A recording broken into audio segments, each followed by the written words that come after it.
afford the hospital. One morning, she was discharged with a thin stack of papers, a borrowed wheelchair, and the heavy truth that she was on her own. She left the city with nothing but a small bag of clothes and returned to her grandmother's village in KwaZulu-Natal. Life there was quiet but cruel in its own way. The paths were uneven, the houses far apart, and the stares from neighbors stung. Pity followed her everywhere, and whispers clung to her like shadows.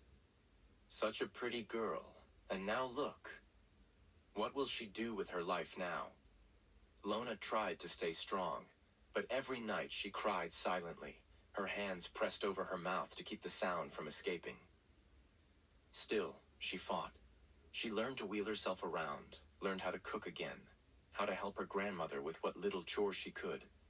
She started selling handmade beadwork at the market.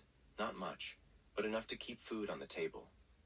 Each day she reminded herself to keep breathing, keep going, even if her dreams were gone. Meanwhile, in the city, Saifo lay in a hospital bed.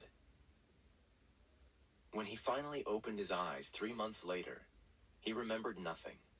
Not the car, not the explosion, not the girl who had dragged him out. His name, his company, his wealth, those pieces returned slowly. But the night of fire was lost in shadows. Except for one thing. The dream. It came again and again. A dream of flames swallowing him whole and a figure pulling him out. He could never see the face. Only the feeling of being saved. Only the haunting echo of a voice crying desperately, "Please stay alive." Doctors told him it was trauma. Therapists said his mind was inventing things to cope. But Saifo knew. Deep inside, he knew someone had saved him.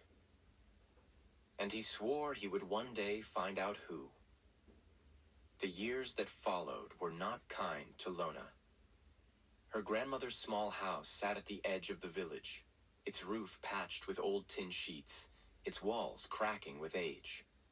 Each morning, Lona would wake to the sound of chickens scratching outside, her grandmother humming softly as she prepared pap over a wood fire.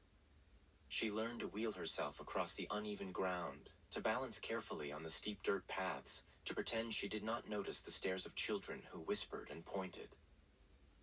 The hardest part was the nights. Lona used to run every evening, her feet pounding against the earth, her lungs burning with the kind of fire that gave her life.